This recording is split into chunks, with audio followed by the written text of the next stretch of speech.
인생이란 허무한 것일까? 아니면 인생이란 영원한 것일까? 아마 두 가지 얘기를 다 듣고 우리는 살아가고 있습니다. 똑같은 이 땅에서 한 평생을 살아가면서도 누구는 허무하게 살고 누구는 영원하게 사는 이유는 그 각자가 삶을 살아가는 생의 태도에 달려 있을 것입니다. 예를 들어서 우리가 계란이 하나 있다고 합시다. 계란 하나를 그냥 방치해서 이리 굴러다니고 저리 치게 하다 보면 계란은 곧 깨지게 되겠죠. 깨지게 되면 그 안에 있는 것들 다 쏟아지게 되고 다시는 복구할 수가 없어. 그것으로 그냥 망하고 끝나는 것입니다. 그러나 그 똑같은 계란을 어미닭 품속에다 넣어주면 3주 지나면 새로운 생명이 탄생하게 되죠. 똑같은 계란이라도 그 운명이 그렇게 달라질 수 있습니다. 허무냐 영원이냐, 이것은 오늘 생을 살아가는 우리 각자의 태도에 달려 있다는 말이죠.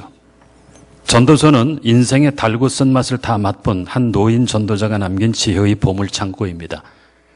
그 전도자가 말하는 그 지혜라는 게 오늘 본문 8절에서도 헛되고 헛되도다, 모든 것이 헛되도다 했고요.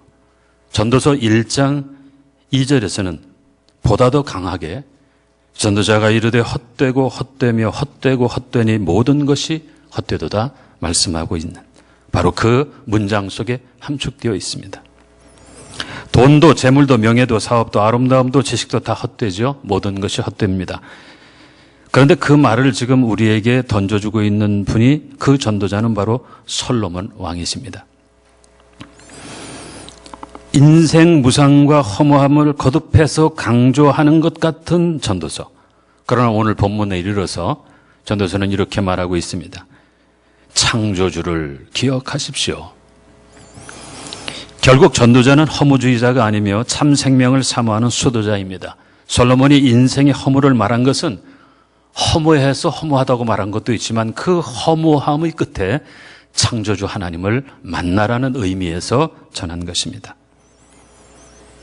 시편 127편은 솔로몬이 지은 성전에 올라가면서 부르는 노래 가운데 하나인데요. 이렇게 되어져 있습니다. 시편 127편 1절입니다. 여호와께서 집을 세우지 아니하시면 세우는 자의 수고가 헛되며 여호와께서 성을 지키지 아니하시면 파수꾼에 깨어 있음이 헛되도다.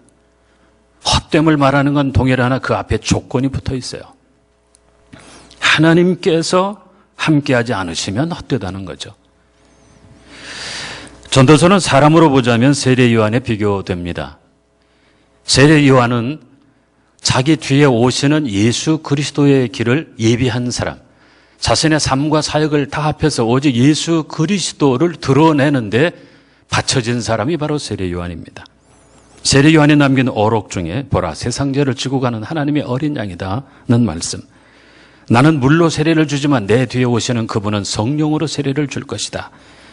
나는 그분의 신발끈을 매거나 풀거나 할 자격도 없다라고 하면서 자기에게로 쏟아지는 모든 관심을 자기 뒤에 오시는 예수 그리스도에게로 돌려놓는 세례 요한의 모습을 볼 수 있습니다. 많은 사람들이 세례 요한을 따랐습니다. 제자들이 생겼습니다. 그가 물 세례를 베풀 때 그 앞에서 회개하면서 어떻게 하면 좋겠냐고 세례 요한의 입에서 나오는 말씀 한마디 한마디에 사람들이 귀를 기울였습니다. 그런데 놀랍게도 그 세례 요한이 궁극적으로 그 입술을 통해서 선포하는 진리는 나는 쇠하여야 하고 예수 그리스도는 흥하여야 하리라는 말씀이었습니다. 결국 자기를 보고 찾아온 많은 사람들을 결과적으로 예수님께로 안내하는 역할을 했던 바로 그분이 세례 요한입니다. 전도서가 바로 그 세례 요한 같은 분이라는 것입니다. 철저하게 사람들을 절망하게 만듭니다. 허무 속에 빠지게 만듭니다. 저 허무의 바닷속에 깊이 빠져서 호적거리게 만드는데요. 그러나 목적은 그게 아니라 그 허무의 바닷속에서 마침내 나의 창조주 하나님을 바라보고 그를 향하여 헤엄쳐 나가도록 안내하는 역할을 하는 것. 즉 전도서가 인생의 허물을 인간들로 깨닫게 하여 그 사람들을 다른 성경의 65권의 책으로 인도하는 역할을 하고 있다고 말할 수 있습니다. 오늘 전도서 12장 역시 그 내용 거의 대부분이 피할 수 없는 확실한 인생의 사실이요, 인생 허무의 핵심인 죽음의 어두움에 대해서 자세히 전하고 있습니다. 그러면서 최종적으로 던지는 복음, 너의 창조주를 기억하라. 그 날이 되기 전에, 너의 젊음이, 너의 생명이 다하기 전에 너의 창조주를 기억하라고 권면하시며 말씀 전하십니다. 첫째로 오늘 보면 1절 말씀에 보면은 너는 청년에 대해 너의 창조주를 기억하라 말씀합니다. 오늘 우주 시대를 살아가는 우리들에게 창조주 하나님의 신앙을 다시 한번 격려하고 있습니다. 과학과 신앙이 공존할 수 있을까? 많은 사람들이 오랫동안 고민한 내용입니다. 왜냐하면 성경을 읽어보면 과학으로 이해할 수 없고 설명할 수 없는 내용들이 너무도 많기 때문입니다. 예수님께서 베푸신 수많은 기적들 어느 것 하나 과학적으로 입증하기 어렵습니다. 그렇다고 과학에 반대된다고 말하기는 어렵고요. 과학적인 사실을 뛰어넘은 초과학적 사실, 신비요 기적이라고 말해야 되겠죠. 예수님께서 물 위를, 땅 위를 걷듯이 걷지 않으셨던가요? 아무리 생각해도 어떻게 사람이 그럴 수 있을까? 과연 그게 가능할까? 또 죽은 지 여러 날 되어 이미 냄새나던 나사로를 말씀 한마디로 다시 살리시기도 했는데 정말 그런 일이 가능할까? 그런 기적들에 관한 성경의 기록들을 들어보게 되면 하나님의 말씀 성경은 도대체 사람들의 눈치를 전혀 보지 않는 것 같습니다. 사람들의 비위를 맞추려고 하는 것 같지 않습니다. 다만 사실을, 그리고 진리를, 하나님의 능력을 선포하고 있습니다. 믿으라고 말입니다. 신앙의 출발이 우리 창세기 1장 1절 아니던가요? 창세기 1장 1절 태초에 하나님이 천지를 창조하시니라. 조금 자세히 설명을 해주시면 좀 좋겠구만. 설명에도 좀 인색해 하시는 것 같습니다. 설명하려 하지 않고 선포하시며 우리로 믿으라 하십니다. 태초에 하나님이 천지를 창조하셨다. 지난 주간에 미국에서 발사한 우주 탐사선, 명왕성 탐사선 뉴 호라이즌스가 그 명왕성 아주 근접 지역을 통과하면서 사진을 찍어 보내고 한바탕 과학계를 흔들어 놓았습니다. 9년 6개월 동안 날아갔대요, 우주를. 태양을 등지고 1초당 약 14km의 그 빠른 속도로 날아갔는데요. 9년 6개월을 날아서 드디어 태양계 끝에 있는 명왕성 가깝게 통과하는 그 일이 현실로 나타나게 된 것입니다. 사진을 찍어서 보내왔어요. 명왕성 찍었는데 찍은 그 일부분에 하트 모양으로 하얗게 돼 있어서 저도 그것을 엊그제 인터넷 바탕 화면에 컴퓨터 바탕 화면에 쫙 깔아놨죠. 이제까지 사람의 시야에 들어오지 않았던 명왕성, 눈에 보이지 않았지만 분명히 존재했던 그 명왕성이 인류의 과학기술의 발전을 통해서 선명하게 볼 수 있도록, 그래서 저도 바탕 화면에 깔아놓고 지금 열심히 보고 있는데요. 참 대단하다 싶습니다. 제가 어려서 아폴로 11호가 달을 착륙하는 걸 텔레비로 지켜봤습니다. 그게 1969년 역시 7월이었을 것입니다. 그때 이 우주선이 달에 착륙하고 그 우주인들이 암스트롱인가 또 다른 분하고 같이 그 달나라를 막 걸어다니고 깃발도 꼽고 뭐 암석도 채취해 오고, 그래서 온 인류가 환호했던 그 일에 저도 증인입니다. 아마 그때 우리나라에서도 임시 공휴일 선포하지 않았던가요? 인류 만세, 인간 만세 이래가지고 인간 과학기술이 이렇게 놀랍게 진보를 했다. 이제 새로운 우주 시대가 열렸다고 그래가지고 신나하면서 축하하면서 그랬던 기억이 납니다.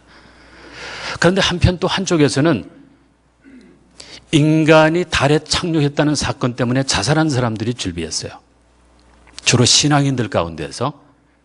왜 그러냐면 하나님의 영역을 인간이 침범했다. 그래놓고 저렇게 잘난 척하는 저 오만을 견딜 수 없다고 해서 자살한 사람들도 있었다고 합니다. 아주 극단적인 또 반응도 있었죠. 그러나 대부분은 우주 시대가 도래했다고 기뻐했었는데요. 지난 주간은 드디어 명왕성까지 선명한 사진으로 확인할 수 있는 이러한 현실을 우리가 마주하게 되었습니다. 정말 대단하죠. 보니까 그 지구에서 명왕성까지 거리가 대략 이제 공전 궤도에 따라서 가까워지기도 하고 멀어지기도 하지만 가장 멀리 있을 때는 약 60억 킬로미터라고 합니다. 초속 14km로 9년 6개월을 날아가서 간신히 도착했으니까요. 그러나 거기까지 어쨌든 도착했다는 것 자체도 대단하고요. 어느 분이 비유로 그렇게 글을 썼더라고요. 이것은 마치 골프를 치는데 뉴욕에서 공을 쳤는데 말이죠. 그게 날아서 저 서쪽에 그 로스앤젤레스에 가서 홀인원 한 것과도 같은 이런 놀라운 일이 현실로 나타났다고 했습니다. 놀라운 하나님의 세계, 하나님이 창조하신 우주의 광대함을 다시 한번 보게 되는 순간이기도 합니다. 시편 19편 1절은 우리에게 말씀하고 있죠. 하늘이 하나님의 영광을 선포하고 궁창이 그의 손으로 하신 일을 나타내는도다. 우리가 좀 더 시야를 넓힐 필요가 있습니다. 우리의 눈으로 보이는 것만이 전부가 아니라는 거죠. 명왕성도 이제까지 눈으로 볼 수 없고 허블 망원경으로도 찾아내기 쉽지 않았었어요.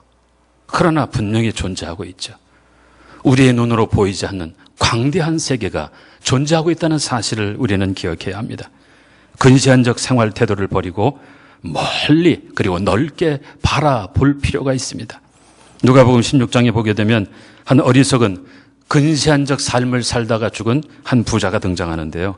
화려한 옷 입고 진수성찬으로 만족하며 날마다 호화롭고 쾌락으로 가득한 삶만을 바라보고 살다가 한순간 허무하게 죽어버립니다. 그것이 전부인 줄 알았어요. 자기 눈에 보이는 것이 다인 줄 알았어요. 그런데 그게 아니었죠. 죽음을 앞둔 옥중에서 바울은 우리에게 이런 권면을 남겼어요.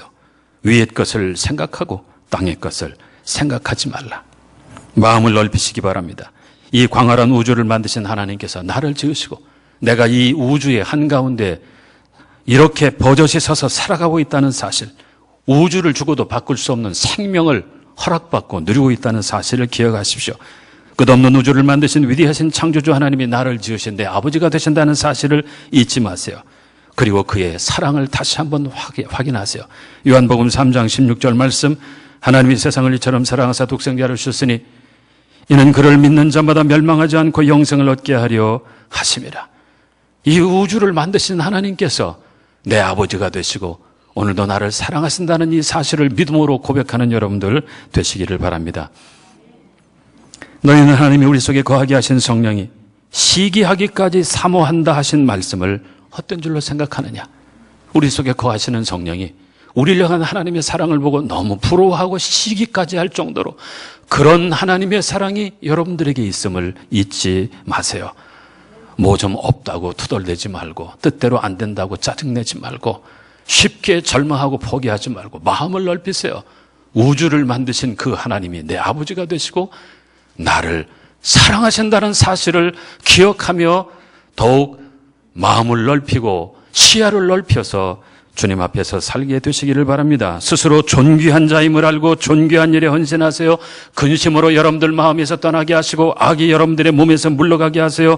악한 것은 모양이라도 버리세요. 이기심과 욕심을 버리고 무엇을 먹을까 마실까 염려하지 말고 감사함으로 기도하고 무엇보다 사랑하며 살아가세요.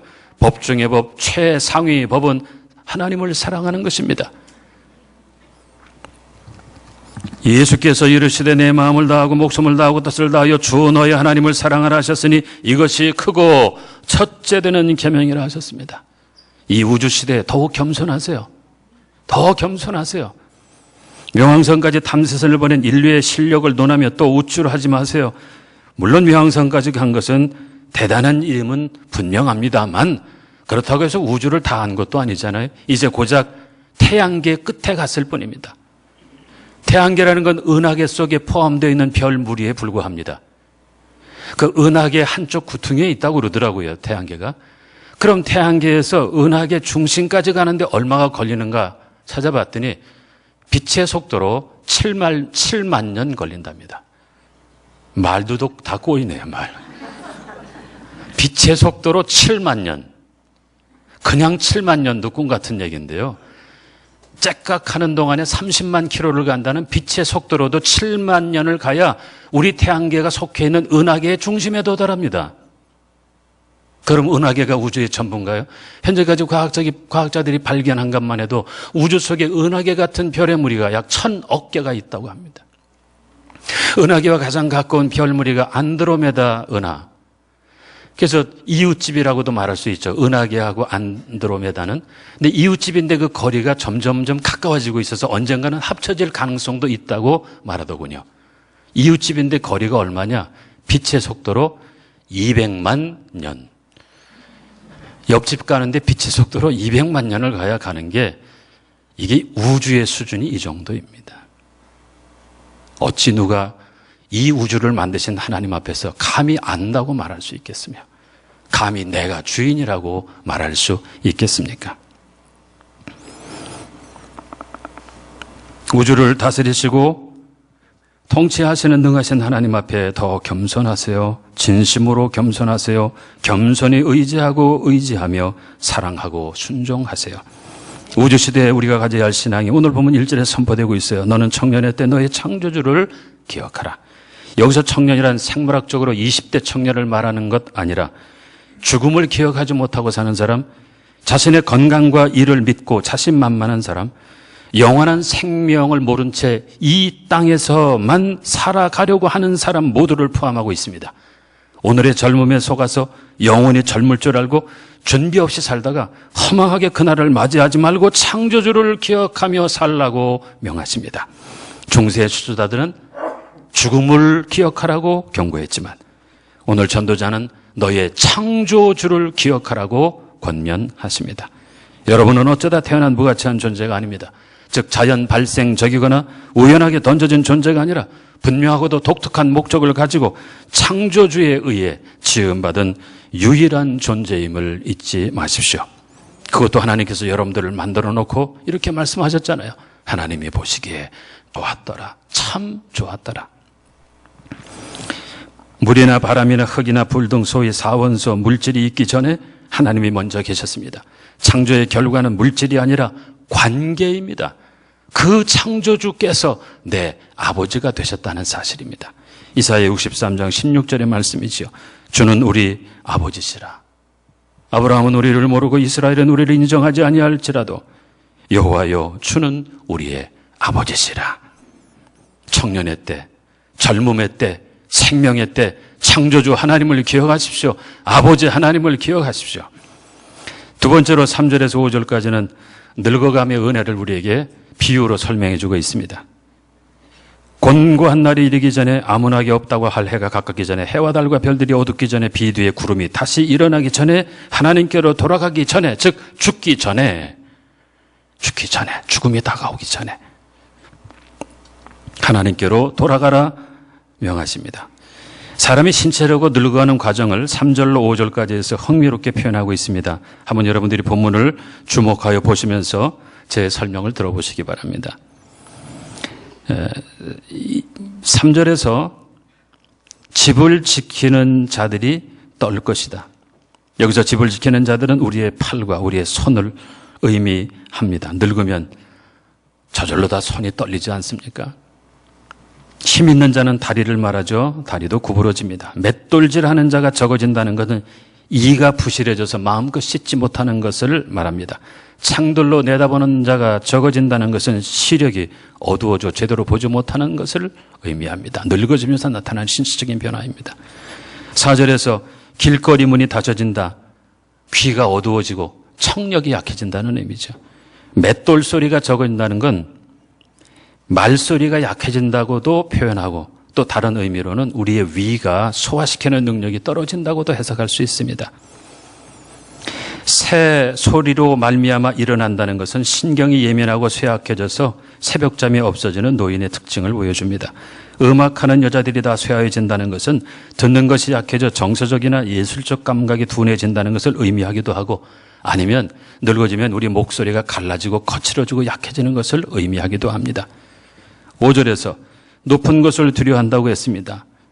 노인이 제일 두려워하는 것 중에 하나는 계단이죠. 높은 데를 올라가는 계단 제일 무섭습니다. 용기도 사라집니다.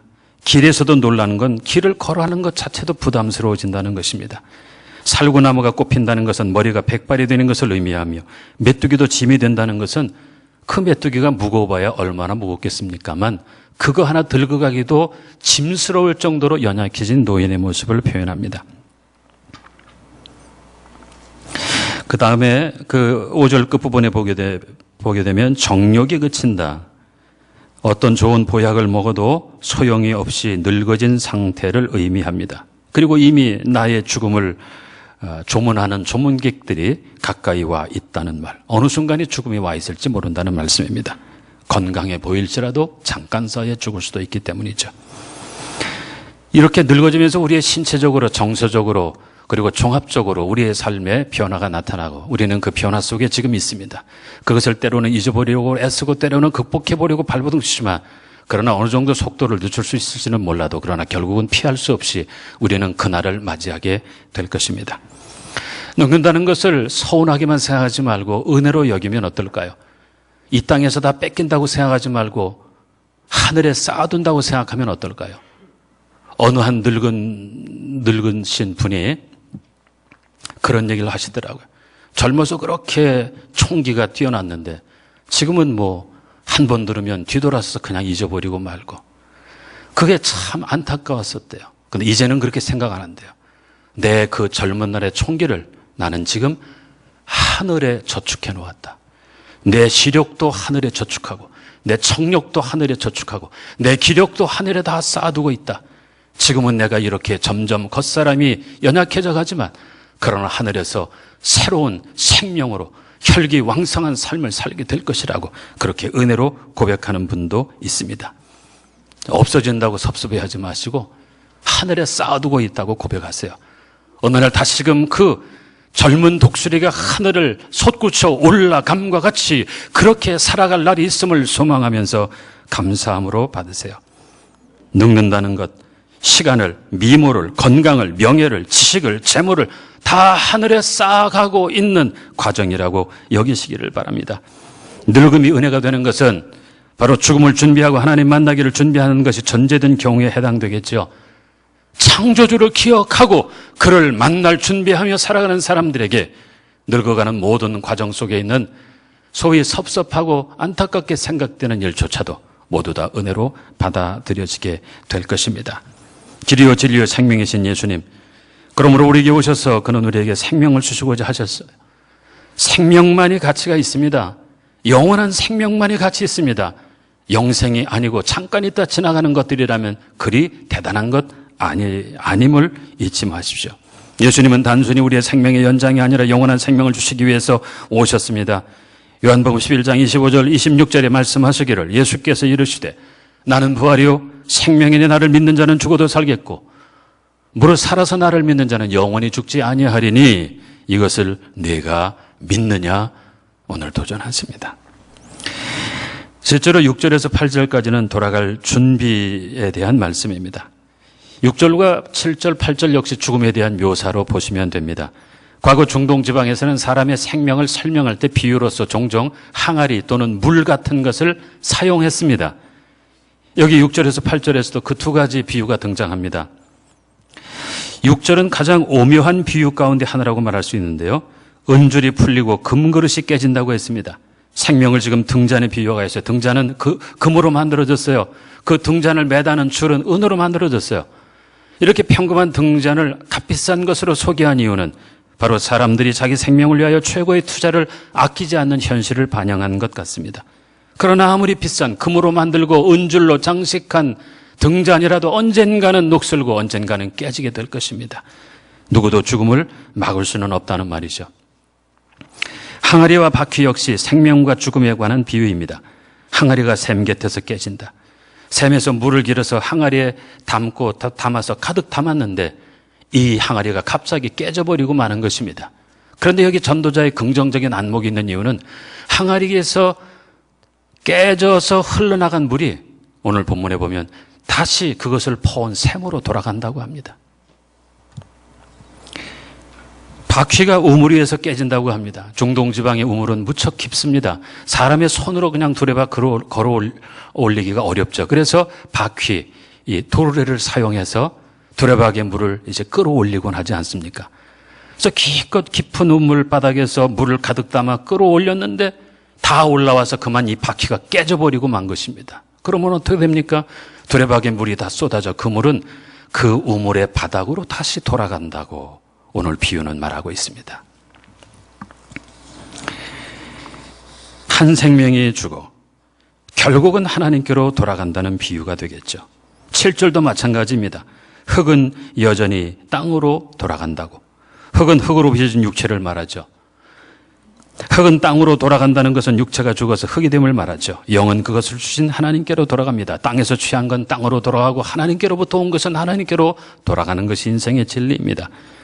전도서 3장 21절에도 인생들의 혼은 위로 올라가고 짐승의 혼은 아래고 땅으로 내려가는 것은 누가 하랴.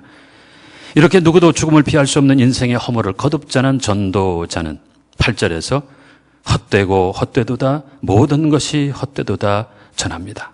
어쩌란 말인가요? 우리 보고 그 헛되고 헛되고 헛되고 헛다니 어쩌란 말인가요?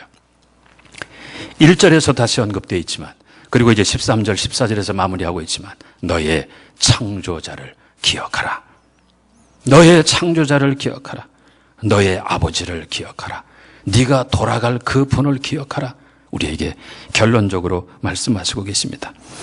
다시 말씀드리면 전도자는 허무주의자나 염세주의자가 아닙니다. 다만 인간의 생명이나 물질이 그 자체로서 끝난다면 허무할 것밖에 없지만 창조주를 기억하고 영원하신 아버지께 연결될 때 가치를 바라는 것을 깨달으라는 말씀입니다. 신앙적 인생관의 기본은 생명에 대한 감사에서 출발합니다. 전도서 9장 4절에서 모든 산자들 중에 들어있는 자에게는 누구나 소망이 있음은 산 개가 죽은 사자보다 낫기 때문이라. 사자가 자기를 개와 비교하는 것을 참 수치로 생각할지 모르지만 문제는 사자는 죽었고 지금 개는 살아있다는 사실입니다. 생명의 가치가 이렇게 귀합니다. 신앙적 인생관은 바로 이 생명에 대한 감사, 하나님 아버지께로부터 와서 다시 하나님 아버지께로 돌아가는 이 생명의 고귀함에 대한 감사, 날마다 이 생명으로 인한 감격과 그리고 감동이 신앙적 인생관의 기본이 됩니다. 그리고 신앙적 인생관의 완성은 우리가 한 번은 죽겠으나 그러나 그 죽음을 넘어 마침내 제3일에 부활하신 예수님처럼 부활하게 될 영원한 생명을 소망하는 것으로 신앙적 인생관은 마무리되어집니다. 갈릴리에 모였을 때 제자들에게 예수님께서 이르셨어요. 인자가 장차 사람들의 손에 넘겨져 죽임을 당하고 제3일에 살아나리라 하시니 제자들이 매우 근심했다. 성경은 기록합니다. 내가 사람들의 손에 넘겨져 죽겠고 그러나 사흘 만에 다시 살아나리라. 여기 우리 기독교에 복음이 있습니다. 죽음으로 끝나지 않습니다. 제3일에 다시 살아나신, 그리하여 부활의 첫 열매가 되신 그 예수 그리스도께서 우리에게 주시는 바로 그 영원한 생명이 우리의 소망입니다. 호세아 선지자도 일찍이 우리에게 말했어요. 여호와께서 이틀 후에 우리를 살리시며 제3일에 우리를 일으키시리니 우리가 그 앞에서 살리라. 그러므로 전도자의 그 허무하다 고백한 내용과 함께 너희의 창조주를 기억하라는 그 결론적 권면을 잊지 마시기 바랍니다. 우리가 하나님을, 창조주를, 아버지를 생각하는 걸 방해하는 데는 크게 두 가지가 있을 것입니다. 하나는 심한 고통이고 또 다른 하나는 지나치게 형통한 삶 아닐까요? 너무 힘들면 다른 거 생각 못 하잖아요. 죽을 생각 이외에는. 너무 편안하면 여기가 좁사원이라고 현실에 사로잡히게 되잖아요. 지나친 고통과 그리고 또 형통함조차 우리가 창조주 하나님을 기억하는 일에 회방이 된다면 그것을 깨뜨리고 넘어서야 할 것입니다. 적당한 고통은 내 영혼을 맑게 할 것이며 적당한 불통은 내 영혼을 깨어있게 할 것입니다. 전도서 7장 14절의 말씀입니다. 그러므로 형통한 날에는 기뻐하고 곤고한 날에는 되돌아보아라. 이 두 가지를 하나님이 병행하게 하사 사람이 그의 장래일을 능히 헤아려 알지 못하게 하셨느니라. 사랑하는 성도 여러분, 문제는 환경이 아니라 관계입니다. 나를 지으신 하나님, 나를 부르신 아버지, 나를 나 되게 하신 그 하나님의 은혜 안에서 한평생의 삶을 살며 우리에게 주신 건강과 명예와 재물과 기회를 누리게 될 때 우리는 죽음을 넘어 영원한 생명이 있대요. 주와 함께 그 영광을 누리게 될 것입니다.